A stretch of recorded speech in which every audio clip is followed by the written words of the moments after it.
Hey, good morning. This is Ed Reed with Thoughts from the Gym. And today is day 143. And I want to thank you for joining me. I want to thank you, especially those who are with me consistently, watching the video, watching it live, or watching the replay. And so we're 7 days away from 150 days in a row of doing Thoughts from the Gym. And whether we're inside the gym like I am this morning, or if we're in the gym that's outside somewhere doing the great outdoors. But today is day 143. Jose, good to see you. I hope you got that package I left in your mailbox this morning.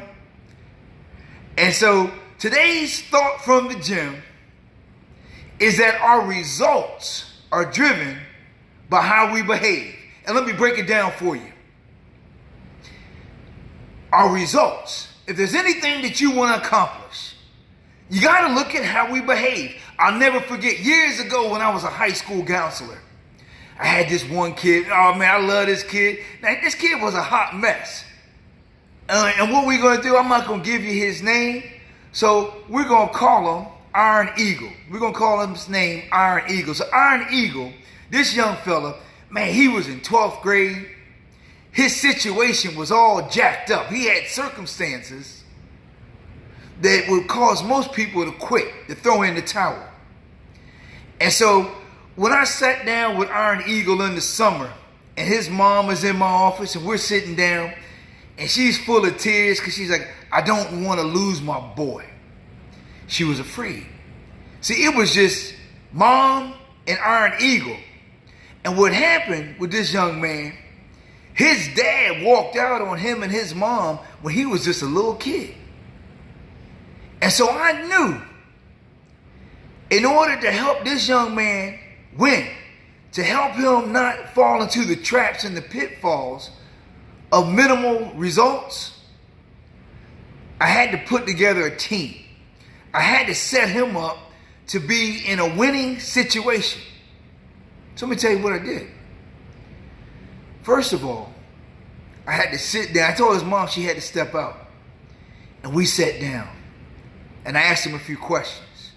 First question I asked him, do you believe, and this is the B in behave, do you believe enough in yourself that if I set you up to succeed, that you're going to do what I tell you to do?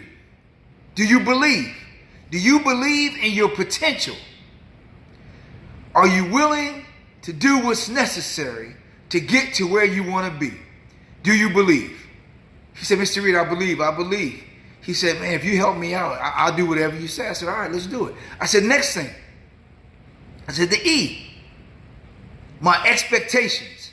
My expectations are high. I don't deal with low expectations. I said, you can't be average. Yeah, you screwed up. I screwed up when I was a kid too, but you're here now. So I said, the expectations, my expectations is excellence. Nothing less but excellence. And then we went in. I said, now, there's some things we got to work on. And this is the H. Get ready to catch it. I said, we have to begin to make some changes in your habits. See, the habits that you've been using up until this point has only produced the results that you have up until this point. Now, here you are in this situation. And until we have some changes in your habits, we won't have changes in your results. So we got the belief, we have the expectations, now we have to have the habits. I said, are you willing to make some changes in your habits? I'm not asking you to make big changes, but I want you to make small changes over time, and then there are a few non-negotiables. How you invest your time, your talent, and your treasure. I said, are you still with me? Are you in? Iron Eagle looks up. He said, Mr. Reed, he's like, I graduate. He said, if I don't graduate, I don't know what I'm going to do. He said, I got to graduate. I said, all right, let's keep moving. I said, the most important part, now this is the A, make sure you catch it. The most important part that's going to drive your results is your attitude. I said, your attitude, because you're going to have to climb uphill. You're going to have teachers who know you, who you used to be. And you cannot allow your attitude to become a barrier to other people who I'm going to put around you. You can't let that attitude be a deterrent from people willing to invest in you, because I believe in you. And I got to make sure that my belief in you is aligned with your belief in yourself. So let's review real quick.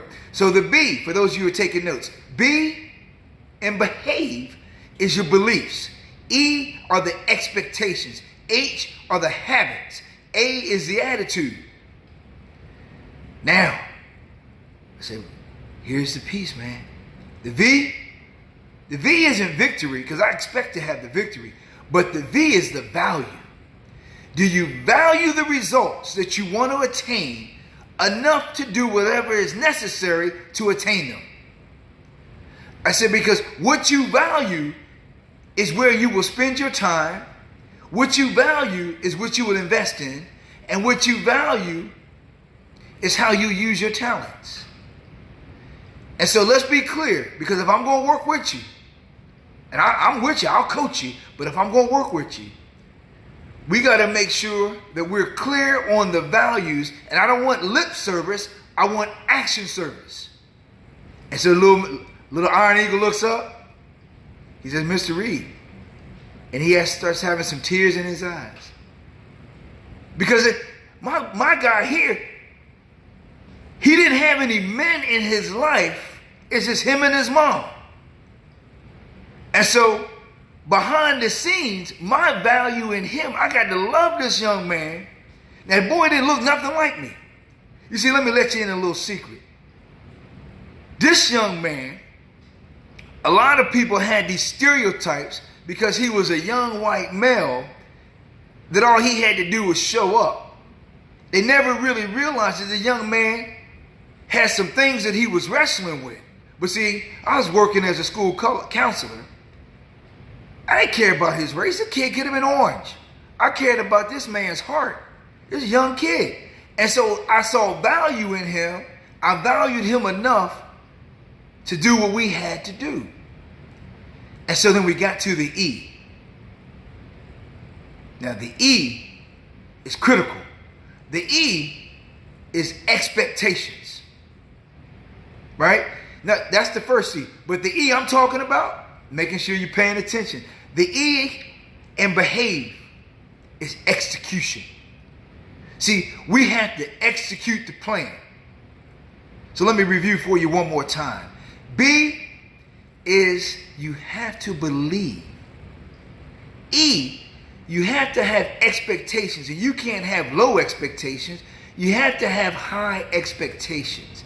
H, habits. Your habits are what you do on a daily basis. Your habits speak louder than your words. Your A is your attitude. Your attitude is like the rudder in a boat. It will determine which way you move.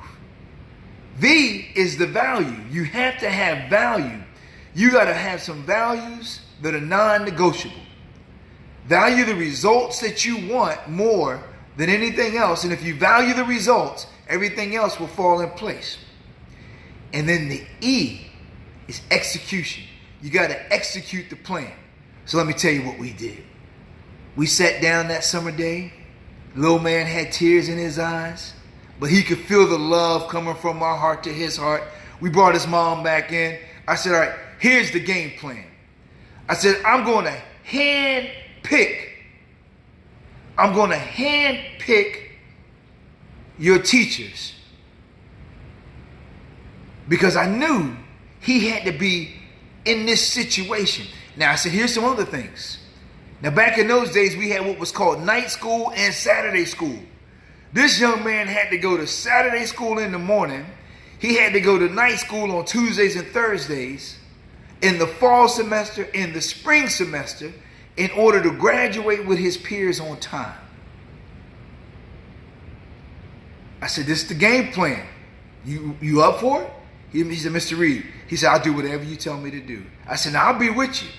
Now here's what happens behind the scenes. See, because when you value somebody and you helping somebody else, especially a kid, you can put a lot on them, but you got to go through the fire with them. You can't say, hey, walk through the fire, I'll catch you on the other side.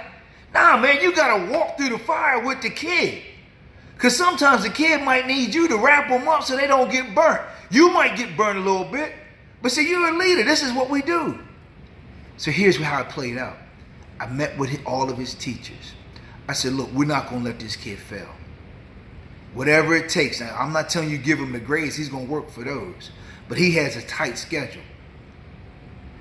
And then me and the assistant principal sat down. The assistant principal said, Ed, I don't think he's going to make it. This is too much. I said, I can't hear that kind of conversation. Too much is irrelevant. I said, we're not doing that. So I said, this is the deal. I said, we got a plan. He got time. He can go to school at night and go to school during the day. It's like working a part-time job, but he don't have no job. His job is to handle his business. So here's what happens. God bets me a steak dinner that this kid's not going to make it. I said, man, I'm telling you, this is my kid. He's going to make it. We get through. We had some bumps in the road because we had to change some habits.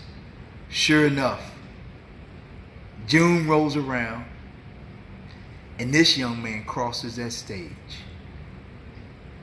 because he understood that his results were driven by how he behaved. See, a lot of times we want some things in life. A lot of people want a lot of stuff, but they're not willing to behave in such a way that will allow them to get the things that they desire. So I want to encourage you on this extended day of thoughts from the gym. Look at your own life. Look at the things that you desire. The things that you really desire. The things that are important to you. And ask yourself the question. Are my actions, the way I behave, is it aligned with the values that I have to attain the results that I want for my life? That might be in your relationships with your family. That might be your relationships with other people. That might be your marriage. That might be the woman or the man that you're hoping to get connected with. It might be in your business. I don't care what business you're in, but I do care about you. Now, for those of you who really know me, you know the number one driving reason I do a thought from the gym every day, because I made a deal with God when I laid on that hospital bed on June 4th, and I'm looking up, I'm like, God, how did I get here? I said, Lord, if you would just extend my time, Lord, if you would just help me to enjoy the gift of life, I will commit to inspiring other people in such a way that I'd help them to tap into their imagination. And once they tap into their imagination, help them to develop ideas, to ideate, and help them move their ideas into a place of innovation where they build on their ideas. And I said, good Lord, you continue to stay with me, then I'll help them move from innovation to implementation. You see, as much as I love everybody, it's more to do with my relationship with God than it is anything else, that I will make sure that I do these thoughts from the gym no matter where I am in the world. Most of them will be in the morning, some might be at night, but a day won't go by unless I lose the breath of life, or unless the good Lord tells me otherwise. So I want to take this time to thank you for joining me this morning. I'm getting ready to jump back into my workout. Some people might say, Ed, man, you crazy. It's snowing outside. How you going to get home? I'm going to say, man, it snows in Alaska. Don't they get back and forth? I don't let excuses become a prevention. And never let other people's excuses and limitations on their life to become the limitations and the excuses you use for your life. Because then you got to settle for being average. And I tell you what, one of my buddies, he once said, he said, average sucks. I'm not judging anybody, but if you're going to do something, man, he said, hey, you know what? Be world class. This is my buddy Chris Gardner. If you ever seen the movie The Pursuit of Happiness, Will Smith plays Chris Gardner in that film. Go back out and check out Chris Gardner. Go on YouTube, Google Chris Gardner, listen to him speak. All right, guys, thanks for joining me. It's time to get back to this workout. Love you. God bless you. I'll see you tomorrow morning for day 144 with thoughts from the gym. Take care.